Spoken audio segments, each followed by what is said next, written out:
Hey horror fans, welcome back to Room 237 as I continue my second delve into the slasher films of the 70s and 80s. I came across this one I have not seen before, definitely heard of. I heard of it by its alternate title. That is Hospital Massacre, which I will put as the AKA title because the Blu-ray release is X-Ray, which has a Blu-ray under the Slasher Classics title known as X-Ray. Even though I like the title Hospital Massacre more, it came out in 1982, directed by Boaz Davidson, who he's directed a bunch of stuff, mostly in Hebrew because he's from Israel. But as far as American films, like he did The Last American Virgin, which is a comedy. He's actually produced more, like the Wicker Man remake, Black Dahlia, Rambo 4, Expendables 2 and 3, Rambo Last Blood. Stars Barbie Benton, which is a name I've heard before. Playmate. Actually, it says partner with Hugh Hefner, but with Hugh Hefner, I'm not quite sure what that means. Wasn't in too many movies. Naughty Cheerleader, Great American Beauty Contest, Third Girl from the Left, which is a TV movie. After this, she'd be in Death Stalker, which is a fantasy film. But X-Ray, aka Hospital Massacre, I could say it's definitely fun. It's definitely more of a slasher than the last couple films that I've reviewed. Definitely more so than Schizoid. Definitely better than some of the slashers I've watched recently that I might have to rewatch because I've already forgot most of what happens and I was half asleep. I would put this in the category of one of the more over-the-top slashers. And not because of its gore. I mean, not over-the-top gore or effect-wise, but just, I guess with its mean-spiritedness and the killer. Because, I mean, the killer, obviously it's set in a hospital. And even in this movie, which I like the idea. I like, hospital settings in horror movies. But I always notice that by the end of the movie, the hospital's always deserted. You get like one night shift nurse, no doctors, someone just like no patients either. This one kind of feels like that to a point, but at least they do make it look like a hospital with a staff. But the killer is a doctor. Well, not specifically, but I'll get to that. In full surgical garb, face mask, and when he kills, he sounds like the Gimp from Pulp Fiction. I mean, just this Tasmanian devil, like, "Wah, wah, wah," screaming and grunting and way over the top. And like most slashers, especially from this time, we get a flashback to the killer's childhood, where we see a boy and a girl playing together, playing with a train set. And the girl is played by Elizabeth Hoy, she was the girl of the killer trio in Bloody Birthday, which is an underrated slasher from 81. And they're being watched by this boy, Harold, through the window outside. And Harold is played by Billy Jane, one of the boys of the killer trio in Bloody Birthday. He was also the owner of Cujo in Cujo. And there's like one or two other ones he was in that I can't place right now. just like Elizabeth Hoy was also in Blues Brothers. She was part of the family at the fancy restaurant. Uh, how much for your little girl? I love Blues Brothers. So they're playing with the train set. Harold leaves it's Valentine's Day. Leaves a Valentine card on her doorstep. Knocks. She gets it. Goes back with the other boy. They're looking at it, laughing that it came from this kid Harold. He's still watching from the window. She goes to get some cake, and when she comes back, he's dead and hung on this coat and hack. He was hacked. Coat and hat rack. I watched it on YouTube through my PS4, so the quality was really shitty. I couldn't really see how. My first impression was that it was like put through his eye. He was like hanging on it like that, or maybe like through his throat, or he was just strung up by it.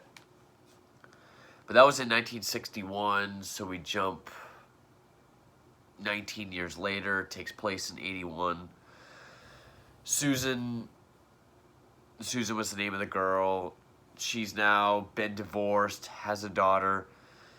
She has a new boyfriend named Jack. She goes to the hospital to pick up some test results. And it's again Valentine's Day. And there's a killer running around the hospital who at first seems to be killing people because he has this plan to keep her at the hospital. Like,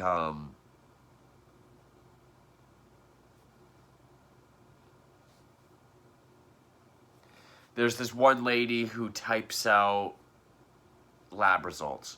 He kills her, stuffs her in a closet, takes the result paper out of the typewriter, puts a false one in that says she has all these ailments so that she can stay. He sabotages the elevator that she's in. One of the first guys he kills is a janitor. There's a sink full of acid that he like dunks his face in. And then when he lets go and he falls back, cool effect. The movie does have decent effects. It's just that's not the over the top. Well, when he does stab someone, he does stab like fucking a bunch of times while doing his Tasmanian devil noises. And that's basically the movie. I mean, eventually the kills do become a bit more arbitrary. And Susan, she's kept there for results that are faulty. Eventually, she knows what's going on and frantically tries to tell people that there's a killer in the hospital, which makes her look crazy and have to be, detained.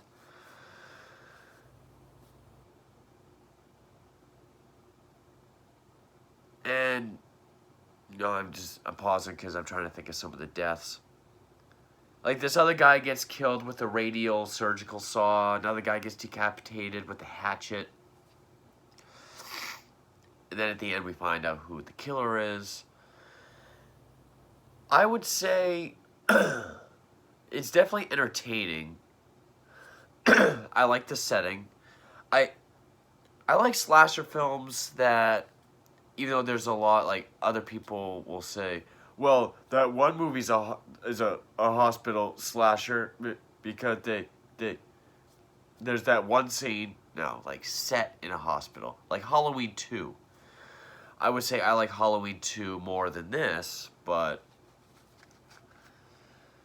actually, I don't know. As a standalone movie, I think this one's more entertaining, but I think Halloween 2 is better made. They didn't do a very good job at concealing who the killer was at all. Because, do I want to get into spoilers yet? I mean, there's really not much to talk about. I mean, unless I come across a film like Don't Go in the House, where there's a lot to talk about. Here, well, I do like the idea of, okay, the killer has a plan. which he's sabotaging all this shit so that she has to stay there. And eventually she will look more like a patient because, you know, now she's acting crazy and they don't believe her that there's a killer running around. It doesn't really point the finger at anyone. I mean, there is this one guy. I don't know if he's a patient or a doctor. He better not be a doctor because he's walking around drinking. I guess he's a committed patient. But he has like a plaid robe and he's always walking around drinking. I think it tries to point the finger at him a couple times because he does, like, while she's having like I think it's like a secondary physical, and it's very prolonged and sort of erotic. He's like peeking through the window at her, or he comes at her later on. He tries to kiss her, so I think it tries to point the finger at him a little bit.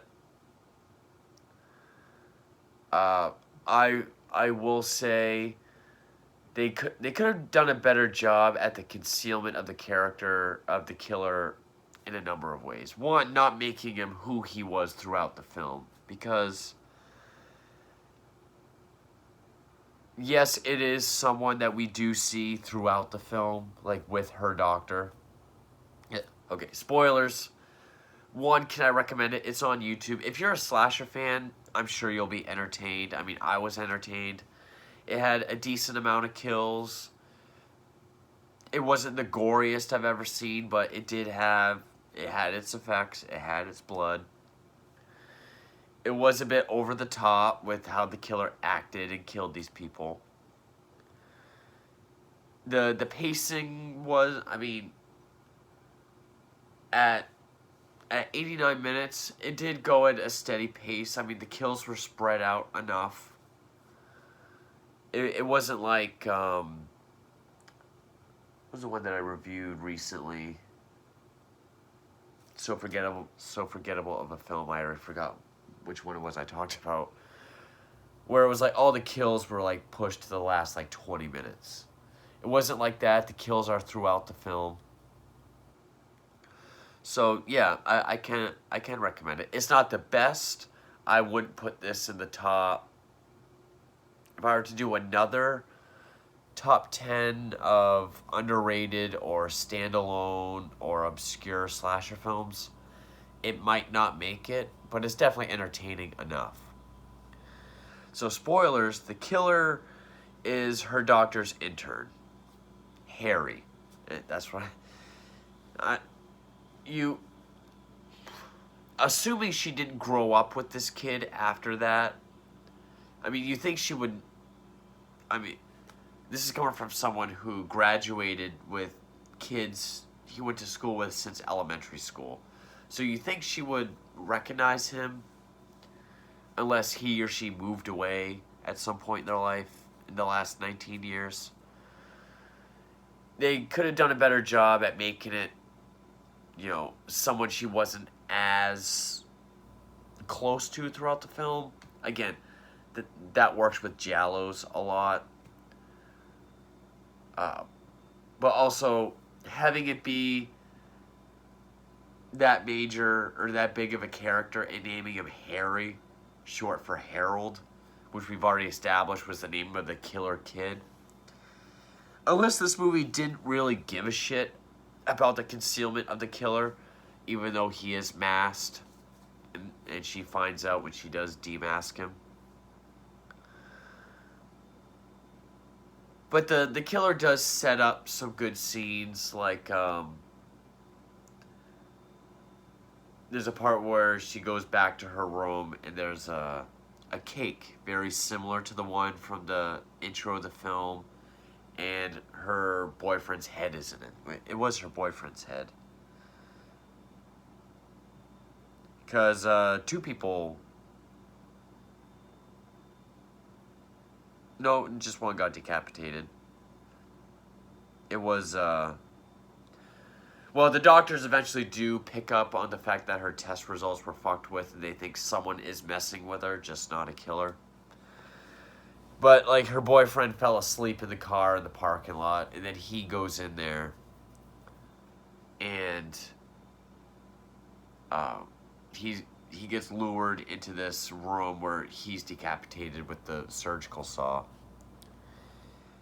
And I'm pretty sure that was the one that um,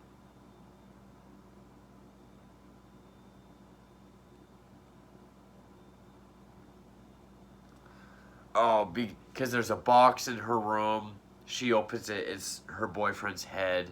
That's when she thinks there's a killer after her. But when her doctors come back to check it out, they open the box and it's a cake. That's the same as the one from the beginning. So there's some decent ideas like that. That this killer has a grand plan and sets all these things in motion to make her look crazy, to make her stay there. I liked that aspect of it. I mean, the way the film ends with her strapped to a gurney and he wants to cut her heart out because that's what he's always wanted. She's able to escape. There's one part where she's trying to hide from the killer before she realizes who he is.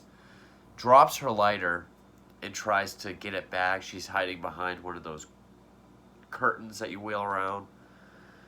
But she wasn't able to get it. So then at the end, they're like, what's the word I'm looking for? Kind of trying to fight each other on the floor. She grabs the lighter. He goes up immediately, chased up to the roof where he just falls to his death. And I mean, it's 82, so they literally set a dummy on fire, threw it off a building, and we see it fall all the way down. Then immediately, just like a lot of slasher films at this time, like a lot of Italian films, the next shot is her leaving the hotel, hugging her daughter, I think her ex-husband, and then the credits start to roll. I mean, this movie did do what a lot of slashers should do. It had good kills. It had its blood. It wasn't Tom Savini, Friday the 13th, The Burning amounts of blood and gore, but it had its effects. It did, it did succeed there, and it was entertaining. The only things, and they're not really gripes, it's just like, oh, why did they go that direction, would be the wild Tasmanian devil screaming and growling as he's killing people. And I guess, like, how did she not notice that Harry is Harold from her childhood? But it's not really enough to be a gripe or to make this a rant. This is definitely not a rant. But I thought it was fun. It was entertaining. It was different. I can't think of too many slasher films that are set in a hospital and where it's a doctor or an intern is the killer. My favorite aspect would have to be the planning, like how he sabotaged lab results and the head in the box and switched it with the cake, to make her look like she needs to be committed, or whatever the term is for someone. Well, eventually it's committed because she sounds insane, but yeah, whether you call it X-Ray or Hospital Massacre, I prefer the title Hospital Massacre, but the main title in this review will be X-Ray. I thought it was entertaining. I enjoyed it, and yeah, thank you for watching.